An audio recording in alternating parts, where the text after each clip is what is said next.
All right, well, good afternoon, everybody. Let me just first thank everybody for joining us for this important announcement. Got Channel 2 joining us late in the game. I also want to thank Lieutenant Governor Burt Jones and Speaker John Burns for being with us today. Our constitutional officers, I'm not going to name all of them because I think we have all of them with us today. I certainly want to thank the leadership in the House and Senate from the Republican majority caucuses that are here with us today. Just cannot thank the General Assembly enough for their support in this effort, but also a lot of other things that we're working on. And one of those is our shared commitment to protecting Georgians from the disastrous effects of Joe Biden's failure to secure the U.S. southern border. We're also joined by just a great man, someone who has led our state with distinction, Major General Tom Carden of the Georgia National Guard. Thank you, General, for your service and for your folks. Director Chris Stallings of the Georgia Emergency Management and Homeland Security Agency, and General Carden and Director Stallings have done a lot of great work on behalf of our state, and I just want to thank both of you guys for your response in a lot of different ways over the last 5 years. I also want to recognize and thank the proud members of the Georgia National Guard who are with us today. Thank y'all for your service.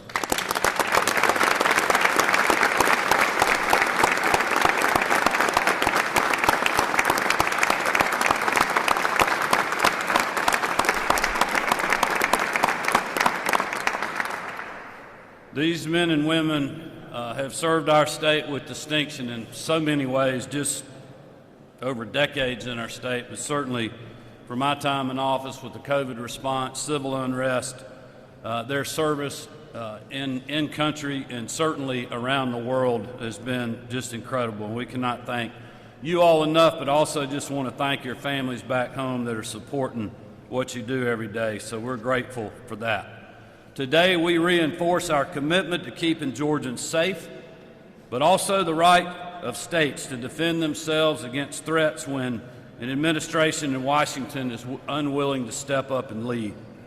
After years of warnings from Republican governors like me across the country, and after record-breaking numbers of illegal crossings at the border and seizures of dangerous drugs, weapons, and violent criminals, no one can claim there is not a crisis at our southern border. And thanks to the failures of the White House, now every state in the country is a border state. If you think this is just about politics, then listen to these numbers, because numbers do not lie. 8.5 million illegal immigrants have crossed the border since Joe Biden took office. The Border Patrol arrested almost 250,000 people crossing the southern border in December alone, a new all-time high, up 13% from the previous record.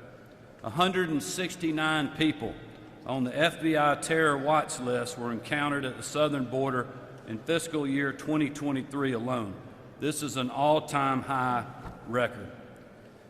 And as a result of the Texas Operation Lone Star efforts, they have seized 56,000 pounds of meth, over 458 million doses of fentanyl, and over $51 million in illegal currency.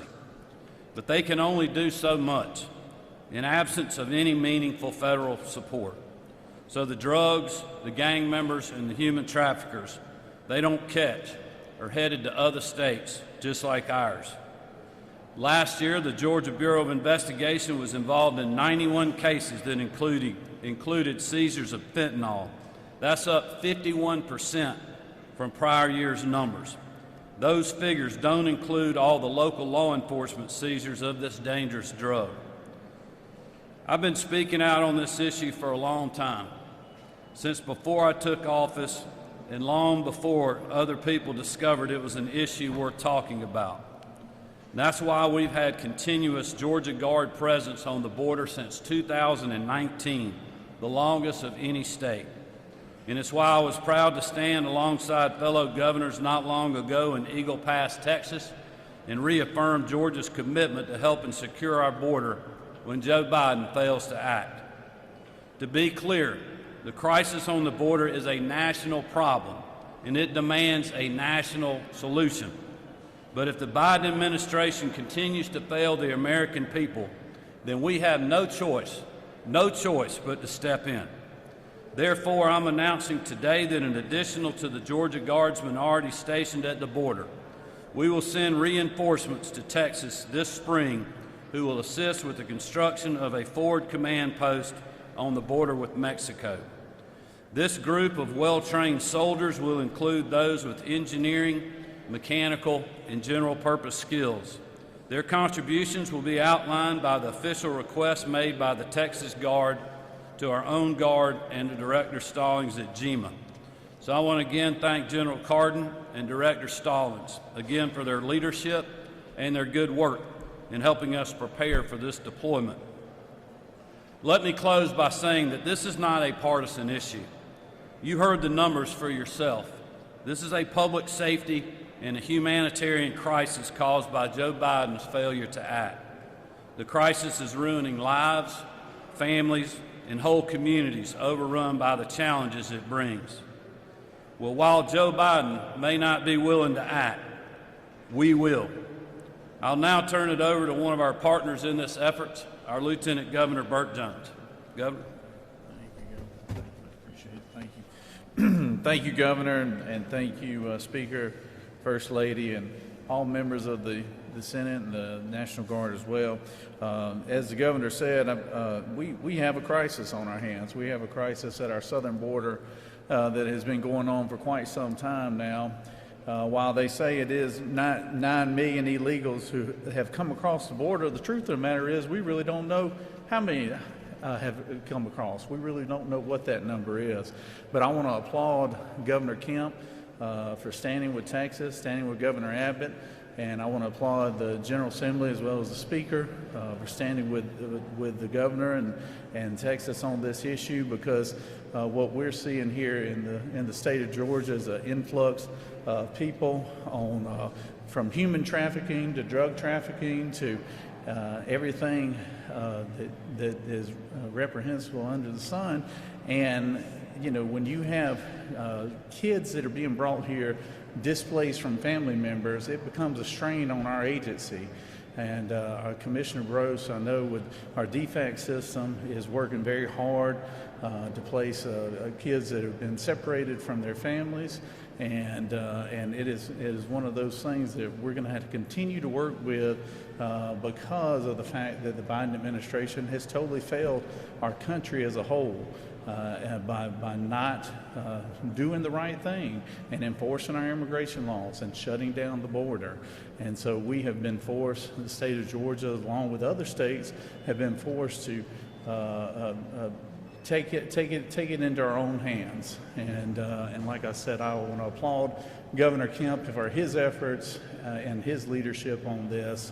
And we're lucky to have such a good, strong governor and good partnerships with our legislative branch that allows us to be able to do this for the state of Texas. And I look forward to working with the Speaker of the House, which I want to turn the podium over to right now. So, Speaker.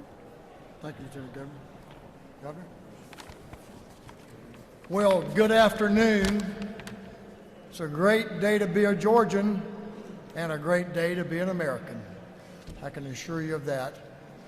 I want to thank my colleagues in the House and colleagues in the Senate, Lieutenant Governor Jones, the National Guardsmen, men and women that are here, and the leadership for supporting our governor, who's doing the right thing. Thank you, Governor Kemp, First Lady. We appreciate you both. You know, it's hard to believe, but 4 years ago, this country had a secure border. I want to share a quote with you. I'm going to let you decide where it came from, then I'll tell you. We simply cannot allow people to pour into the United States undetected, undocumented, unchecked, and circumventing the line of people who are waiting patiently, diligently, and lawfully to become immigrants in this country. Those words certainly ring true today, but it might surprise you to learn that President Barack Obama was the one who said them. The simplest fact of the matter is that the massive increase in illegal immigration we have seen in this country is not a red state issue, it's not a blue state issue, it is an every state issue, and that includes us right here in this great state of Georgia. And beyond the humanitarian and public safety concerns, the data reveals just how economically harmful this crisis has been. According to one report I've seen, illegal immigration is costing Georgia taxpayers over $2.2 billion each year. And as the federal government continues to pour billions into cities and communities struggling to handle this influx, if just for a fraction of those funds went to border security, we wouldn't be dealing with this issue. I don't believe that the American will stand for this. The people of Georgia will not stand for this.